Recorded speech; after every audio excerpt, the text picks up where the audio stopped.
Et on va parler des petits coups de fil petits coups de fil abusifs qu'on reçoit au 112. Bien pratique ce numéro de téléphone. Je vous le disais, ça marche même sans forfait. Ça permet de rentrer en contact avec le SAMU, les pompiers, la police. Si vous rêvez par exemple d'avoir la police au téléphone, bon, il faut être là si vous avez un problème. Le problème justement, c'est que 90% des appels qui sont reçus au 112 sont des appels qui servent à rien. Donc qui occupent la ligne pour rien. Et donc ce matin, on voulait soutenir tous ceux qui bossent au 112, qui reçoivent les petits coups de fil. Il y a plein de messages. Il y a Aïdalgos qui nous laisse un message. Salut, pas Anne Hidalgo. Hein. Oui. Aïdalgos qui nous dit bonjour, j'ai travaillé pendant 13 ans au 112 dans les ambulances des urgences en Espagne. Les gens abusent trop du service. Bah écoutez, la preuve, écoutez ce qui s'est passé. On a un petit coup de fil qui était passé au 112 à vous faire écouter ce matin. Voilà le genre d'appel qu'ils reçoivent. Des appels d'urgence, écoutez bien. Urgence pompier, j'écoute, quelle est votre urgence? Oui, bonjour monsieur. Voilà, nous étions en train de jouer aux boules. Qu'est-ce qui se passe? Nous étions en train de jouer aux boules et en plombant, il y a une boule qui est restée coincée dans un arbre. Pourtant, on est des joueurs assez aguerris. Mais oui, bien sûr, non, mais il n'y a pas de souci. Mais... C'est une bêtise, hein. Nous, on va pas se déplacer pour une boule de pétanque coincée dans un arbre, hein, monsieur. Hein. D'accord. D'accord. Allez, bon courage, au revoir. Et vous entendez, le mec, il est déçu. Il est déçu. Ah ouais, d'accord, ok. Moi, j'ai cru qu'en fait, il s'était foutu une boule sur la gueule, pas du tout, non. Ou sur le pied. Il y a une boule qui est coincée dans un arbre, dis donc. Et le mec appelle les pompiers pour ça. Il n'y a pas que ça, d'ailleurs. On parlait des phobies tout à l'heure. C'est la deuxième phobie des Français, les araignées. Et écoutez bien le petit coup de fil qu'ils ont reçu, les pompiers. Urgence pompier. Je vous appelle pour une question, vous allez me prendre pour une folle certainement. Dans mon salon, j'ai aperçu une araignée grosse comme le pouce d'un homme, avec un gros corps noir avec des grosses pattes. Oui, c'est un manche à balai puis vous lui tapez dessus. Voilà. Non mais il a raison, ils ont des solutions à tout les pompiers. Vous êtes super les pompiers. Je sens qu'ils sont un peu à bout de nerfs quand même, qu'ils ont l'habitude de recevoir les appels comme ça. Oui, une araignée là. Donc tu prends un balai. Prenez un balai, vous lui tapez dessus. Merci. Bon, les appels abusifs au secours et vous nous avez laissé des messages. On a un pompier qui nous a laissé un petit message. Il s'appelle Olivier le pompier. Salut l'équipe. Salut. En parlant d'appels abusifs, moi je suis pompier et des fois tu reçois des appels pour une personne âgée tombée chez elle et en fait t'arrives, elle est assise à table avec sa boîte de conserve et son ouvre-boîte et en fait elle arrive pas à ouvrir sa boîte de conserve.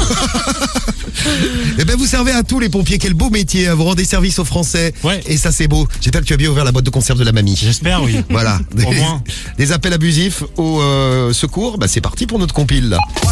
C'est la compile du Morning de Diffoul sur Skyrock. Et on allait faire un tour dans toute l'Europe. Dans un instant, moi je vous amènerai en Angleterre, qui était encore en Europe il y a pas longtemps. Et toi Rémi, tu vas nous envoyer faire un petit tour à Toulouse, mais d'abord à Paris. Bah ouais, pas loin. Numéro 3. À Paris, c'est un mec donc qui a contacté les pompiers. Alors c'est assez bizarre. Il les a contactés pour l'aider à porter un canapé. Voilà. Ah, très sérieux. Il les a pris pour des déménageurs. Bah c'est ça en fait. Le mec est en plein déménagement. Et donc vous savez qu'à Paris parfois il y a pas d'ascenseur. Donc il est monté par les escaliers et il est resté coincé avec son ascenseur au deuxième étage. Avec son canapé. Au deuxième étage. Et là il a appelé donc les pompiers en expliquant voilà, écoutez, je sais pas comment faire, venez m'aider. Alors le pompier lui a rappelé que c'était un service d'urgence et le gars lui a répondu mais qu'est-ce qu'on fait alors, on le laisse dans l'escalier le canapé? J'ai l'appel en plus, on l'a l'appel celui-ci, ouais. Écoutez bien. Urgence pompier. Oui, bonjour monsieur, je vous appelle parce que je sais pas si vous avez des urgences plus graves, mais en fait j'ai un canapé coincé dans la cage d'escalier de mon immeuble. Et du coup, pourquoi vous appelez les pompiers? Ça, je sais pas qui a appelé d'autres pour nous aider. Parce que nous les pompiers de Paris, on a un service d'urgence, c'est pas un service de déménagement. Voilà, c'est ça, c'est ce que je vous disais, c'est un service d'urgence, pas un service de déménagement. Voilà. Bon, ça se passe à Paris, mais ça se passe aussi en Angleterre, c'est là où je vous amène. Numéro 2. Un mari appelle la police pour se plaindre de sa femme. Pourquoi? Alors là, vous dites peut-être qu'elle l'attaque avec un couteau.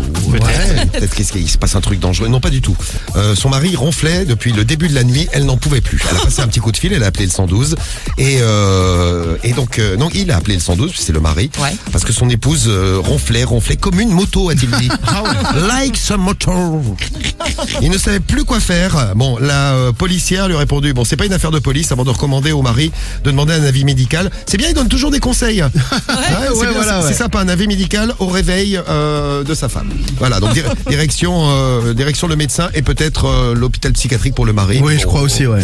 On se renseignera pour savoir ce qui s'est passé sur la suite de cette histoire. Et on file à Toulouse. Numéro 1. Et à Toulouse, c'est un... Toulouse.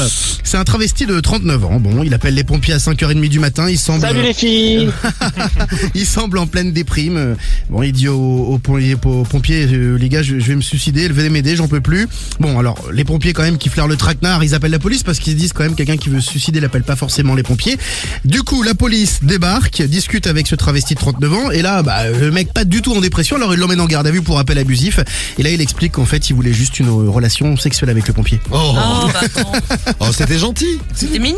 Une fin de nuit pour vous les pompiers. Vous avez un travesti qui vous appelle. Bon, n'appelez pas si vous voulez une relation avec les pompiers. Allez directement les voir à la caserne. Ah voilà, vous leur demandez. Ça peut marcher des fois. Vous voyez des travestis qui arrivent, vous saurez qu'ils ont écouté Skyrock ce matin là.